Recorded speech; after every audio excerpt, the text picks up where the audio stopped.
Halo teman-teman, kembali lagi bersama channel Lebah Cerita Film.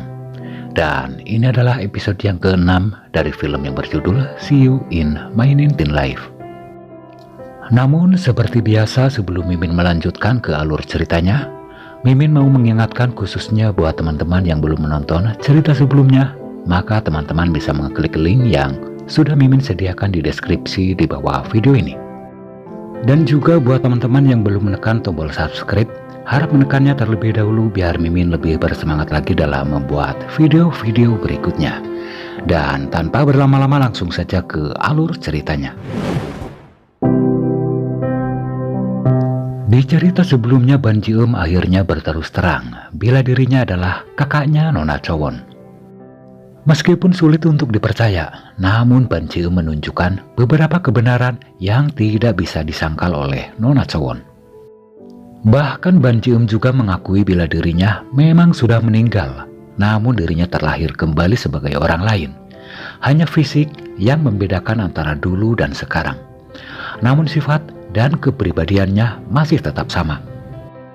Awalnya Nona Chowon tidak percaya begitu saja, bahkan hingga menanyakan hal tersebut pada ibunya. Namun sang ibu berkata persis seperti apa yang dikatakan oleh Ban Ji-eum. Yang mengejutkan bagi Nona Chowon adalah ketika ibunya berkata, sebelum Ban Ji-eum meninggal, dirinya pernah berkata akan kembali lagi di masa depan, namun dengan raga yang berbeda. Kemudian sang ibu juga bertanya mengapa Nona Chowon tiba-tiba menanyakan masa lalu kakaknya. Saat itu Nona Chowon terdiam dan tetap merahasiakan kembalinya Ban Ji-eum. Sementara di tempat lain terlihat Min Gi dan seorang wanita yang sebelumnya di lampu merah bersama Ban Ji-eum. Rupanya Min Gi bekerja di kedai milik Agyong bukan tanpa sebab, melainkan sedang memata-matai Ban Ji-eum. Sementara si wanita yang di sampingnya memata-matai Xiuha dari kejauhan, namun masih belum diketahui motif mereka. Maka kita simak terus cerita film ini. Sementara di tempat lain, sebuah mobil hitam sedang menuju ke suatu tempat dan dia adalah Ban Ji-eum.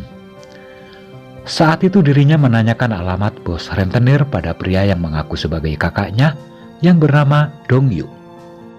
Maka dengan ini Ban Ji-eum berniat untuk melunasi semua hutang-hutang kakaknya. Sebenarnya bukan kakak, hanya saja Ban Ji-eum terlahir di kehidupannya yang ke-19 ini dari keluarga ini. Meskipun komplotan rentenir ini terbilang sangat kejam, namun Ban Ji-eum sangat yakin kehidupan dirinya di masa lampau lebih menakutkan dari yang dirinya alami saat ini. Saat itu Ban Ji-eum sudah sampai ke kantornya dan menunggu. Setelah pengawal datang, Ban Ji-eum berkata bila dirinya ingin bertemu dengan bosnya. Namun pengawal tersebut sama sekali tidak peduli dengan kehadiran Ban Ji-eum. Rupanya kehidupan Ban Ji-eum di masa lampau masih melekat hingga saat ini, maka dengan mudahnya melumpuhkan dua pengawal tersebut. Sementara di dalam, bos rentenir yang sedang bercakap dengan pengawalnya. Tidak lama kemudian Ban Ji-eum masuk dengan membawa sebuah kotak. Konon kotak tersebut lebih berharga dari jumlah hutang kakaknya. Setelah kotak tersebut dibuka ternyata itu adalah sebuah guci. Awalnya bos renten tersebut menertawakan, namun pengawalnya berbisik, bisa saja ini barang antik karena kekasih Ban Ji-eum adalah anak orang kaya pemilik Grand Hotel. Akhirnya bos renten tersebut sepakat dan mau menandatangani dokumen pelunasan hutang kakaknya Ban Ji-eum. Namun sejauh ini masih belum diketahui tentang keaslian guci tersebut. Setelah selesai bernegosiasi, sepulangnya Ban Ji-eum, diam-diam Dong Yu atau kakaknya Ban Ji-eum mengikuti. Awalnya Dong Yu hanya berniat untuk memastikan bila hutangnya benar-benar lunas. Namun ternyata apa yang dirinya dapat? Bos renten dan anak buahnya ternyata saat itu sedang membahas perihal kejadian di mana Xiuha dan Ban Ji-eum mengalami kecelakaan hebat. Yang ternyata kecelakaan tersebut ada unsur kesengajaan. Sebenarnya Dong Yu belum selesai mendengarkan semua, namun karena dirinya takut ketahuan, akhirnya dirinya pun segera bergegas meninggalkan tempat tersebut. Sesampainya di rumah, Dong Yu mulai mencari tahu tentang berita perihal kecelakaan Siuha di masa lalu. Namun sejauh ini dirinya tidak mendapatkan adanya tanda-tanda kesengajaan. Maka dengan ini dirinya pun berniat untuk memberitahu Siuha. Hal ini dirinya lakukan, berharap dengan berita ini dirinya akan mendapat upah yang lumayan dari Siuha. Sementara di tempat lain di rumah Agyeong atau tempat tinggal Ban Ji-eum, di sini Agyeong terlihat sudah sangat rapi dan berkata dirinya akan berkencan dengan Min-gi. Saat itu Agyeong terlihat tampak senang, yang kemudian menitipkan rumah pada Ban Ji-eum. Namun di sini Ban Ji-eum sangat tidak percaya bila Min-gi benar-benar mau berkencan dengan Agyeong. Saat itu Ban Ji-eum memiliki keyakinan ada yang tidak beres dengan Min-gi. Setelah mereka berdua pergi, Ban Ji-eum memeriksa kamar Min-gi dan berusaha untuk mencari tahu siapa Min-gi sebenarnya. Kemudian di sini Ban Ji-eum melihat sebuah koper dan berniat untuk memeriksanya. Namun apa yang terjadi? Di dalam koper Ban Ji-eum melihat sebuah kerincing dukun, dan setelah dirinya memegang, seakan suasana berubah, terasa kembali di kehidupan lama Ban Ji-eum, yakni di mana dirinya sedang dianiaya. Ban Ji-eum terlihat ketakutan saat itu dan membuatnya merinding. Sementara di tempat lain, saat itu Siuha sedang berjogging, tiba-tiba HP-nya berdering. Yang ternyata itu adalah sebuah pesan dari Dongyu yang berkata, "Aku tahu pelaku di balik kecelakaan Siuha di masa lalu." Sesaat, Siuha pun tampak terdiam, namun dirinya seperti tidak peduli, yang kemudian melanjutkan berolahraga. Kemudian dari tempat yang tidak jauh dari tempat itu, Dongyu yang mengirim pesan tersebut, dirinya merasa aneh mengapa Siuha tidak peduli dengan berita tersebut. Seharusnya Siuha penasaran. Namun tidak lama kemudian, ternyata Siuha tiba-tiba saja sudah berada di hadapannya. Dan tentu saja hal itu membuat Dongyu terkejut. Namun ini adalah sebuah kesempatan bagi Dongyu untuk mengatakannya secara langsung. Maka saat itu Dongyu pun kembali berkata apabila dirinya tahu si pelaku yang membuat Siuha kecelakaan di masa lalu. Maka dengan ini akhirnya Siuha pun mengajak Dongyu ke rumahnya untuk membicarakan hal tersebut. Kemudian di sini Dongyu menegaskan untuk yang ketiga kalinya apabila dirinya sangat yakin bila dirinya tidak salah dengar saat itu. Sementara Siuha, dirinya pun kembali mencoba untuk mengingat-ingat masa lalu. Dan memang benar adanya terlihat ada seseorang yang mengamati di waktu itu. Kemudian di keesokan harinya saat itu Min-gi terlihat sedang mengamati rumah Agyeong perihal kerincing dukun yang berada di dalam kopernya. Tampaknya itu adalah sebuah jebakan agar Ban Ji-eum membukanya. Namun sejauh ini masih belum diketahui apa motif Min-gi dengan berpura-pura bekerja paruh waktu di kedai milik Agyeong. Sementara di tempat lain di Grand Hotel, di bagian belakang ada ruang yang sedang direnovasi. Nona Chowon saat itu sebagai arsitek di bagian ini. Tidak lama kemudian Ban Ji-eum datang, namun yang jadi masalah, saat itu Nona Chowon memanggil dirinya dengan kakak, yang membuat heran pegawai lain. Maka dengan ini Ban Ji-eum pun mengajak Nona Chowon ke tempat sepi. Kemudian di sini Ban Ji-eum meminta agar Nona Chowon merahasiakan statusnya dan tidak boleh memanggil dirinya dengan nama kakak. Meskipun mereka adalah sepasang kakak dan adik. Namun tempat yang mereka pikir aman, ternyata di sini Doyun mendengarkan percakapan mereka. Maka dengan ini Nona Chowon pun sangat khawatir apabila Doyun menceritakan hal ini pada Siuha. Namun lagi-lagi Siuha memang orang yang sangat misterius. Dirinya pun berkata akan berpura-pura tidak mendengar semua percakapan ini. Bahkan Doyun juga berkata apabila dirinya akan menjadi orang aneh bila harus percaya Nona Chowon dan Ban Ji-eum adalah kakak adik.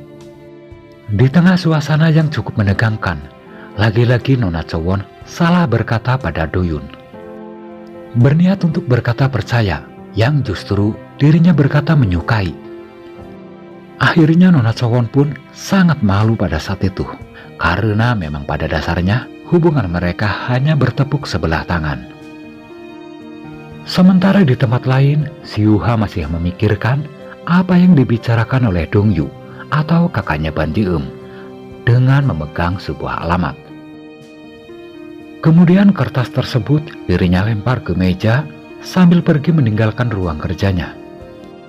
Namun saat itu dirinya berpapasan dengan Doyun yang bertanya akan pergi kemana. Bahkan di sini Siuha tidak menjawab pertanyaan Doyun. Yang kemudian Doyun melihat sebuah alamat, yakni tempat yang akan Siuha kunjungi. Bahkan Ban Ji-eum juga merasa heran dengan kepergian Siuha, tak biasanya pergi sendiri. Karena biasanya dirinya pergi selalu diantar oleh Doyun. Singkat cerita, Siuha telah sampai ke tempat tujuan, yakni di alamat pos Renten yang dimaksud. Tanpa rasa takut, Siuha langsung melangkah memasuki kantornya. Tidak lama kemudian, dua penjaga menghampiri dirinya. Sementara di tempat lain, Ban Ji-eum juga dalam perjalanan menuju ke tempat ini. Yang tentu saja Ban Ji-eum tahu tujuan Siuha dari alamat yang ditinggalkan oleh dirinya di meja kerja. Namun sesampainya Ban Ji-eum di tempat, sayangnya sebuah taksi yang berwarna kuning pergi meninggalkan tempat itu, yang tak lain itu adalah Siuha. Saat itu sesampainya Ban Ji-eum di dalam, dirinya pun mendengar sebuah percakapan, yakni bila kecelakaan di masa lalu yang menewaskan dirinya, ternyata ada unsur kesengajaan. Namun, apa motif dari semua itu? Sementara Siuha yang saat itu dalam perjalanan, di pertemuan dirinya yang singkat dengan Bos Renten, dirinya juga belum mendapat titik terang siapa pelaku yang mencelakakan dirinya. Namun tidak lama kemudian, dirinya mendapat sebuah pesan dari Bos Renten yang mengatakan bila ayah Doyun adalah sopir dirinya di saat kecelakaan. Maka dengan ini, Siuha pun memutar balik perjalanan dan langsung menuju ke rumah Doyun untuk menanyakan keterlibatan ayahnya di masa lalu. Sementara Ban Ji-eum yang saat itu masih di kantor Bos Renten, dirinya sudah tidak sabar ingin mendapat jawaban siapa dalang di balik kecelakaan itu. Namun tidak ada informasi yang dirinya dapat karena orang ini hanyalah orang suruhan. Singkat cerita, Siuha baru sampai di halaman rumah Doyun. Begitu juga dengan Ban Ji-eum, dirinya juga baru sampai ke halaman rumah Siuha. Saat itu Ban Ji-eum mengira apabila Siuha akan langsung pulang, yang padahal Siuha saat itu sedang berada di rumah Doyun. Karena nomor handphone Siuha saat itu tidak bisa dihubungi, akhirnya Ban Ji-eum mencoba untuk menelpon asistennya, yakni Doyun. Saat itu Doyun masih berada di kantor. Dirinya juga berkata tidak tahu keberadaan Siuha saat ini. Tidak lama kemudian Nona Chowon datang dan mengajak makan malam pada Doyun. Niatnya mencari perhatian. Namun sayangnya Doyun berkata bila dirinya saat ini sudah ada yang menunggu. Maka dengan ini Nona Chowon pun bertanya, siapa yang telah menunggu Doyun? Namun sejauh ini Doyun masih bersikap dingin pada Nona Chowon dan justru meninggalkan Nona Chowon sendirian. Sementara dalam hati Nona Chowon, dirinya merasa habis pikir apa sekiranya yang bisa menarik perhatian Doyun. Dan harus sampai kapan cintanya bertepuk sebelah tangan. Singkat cerita, sepulangnya Doyun, di rumahnya ternyata sudah ada Siuha yang telah menunggu dirinya. Saat itu Siuha tampak tidak seperti biasa, yang kemudian mengajak keluar dan menanyakan apakah dulu ayah Doyun pernah menjadi sopir pribadinya. Saat itu Doyun pun mengatakan iya. Maka dengan ini Siuha pun merasa heran mengapa sudah sekian lama Doyun tidak pernah bercerita tentang ayahnya. Dan apakah jawaban Doyun? Karena Doyun tak mau menjelaskan, akhirnya Siuha pun membentaknya dan berkata inikah jawaban seorang teman. Namun lagi-lagi Doyun berkata bila selama ini dirinya tidak pernah menganggap Siuha sebagai teman, melainkan hanya sebatas atasan dan bawahan. Akhirnya baku hantam pun terjadi. Namun akhirnya Siuha sadar dan mengalah. Dengan kejadian ini, apakah mereka akan tetap berteman? Kita temukan jawabannya di episode mendatang. Sebelum Mimin pamit, Mimin kembali mengingatkan khususnya buat teman-teman yang belum menekan tombol subscribe, agar menekannya terlebih dahulu biar Mimin lebih bersemangat lagi dalam membuat video-video berikutnya. Sampai jumpa dan sampai bertemu kembali di review film berikutnya.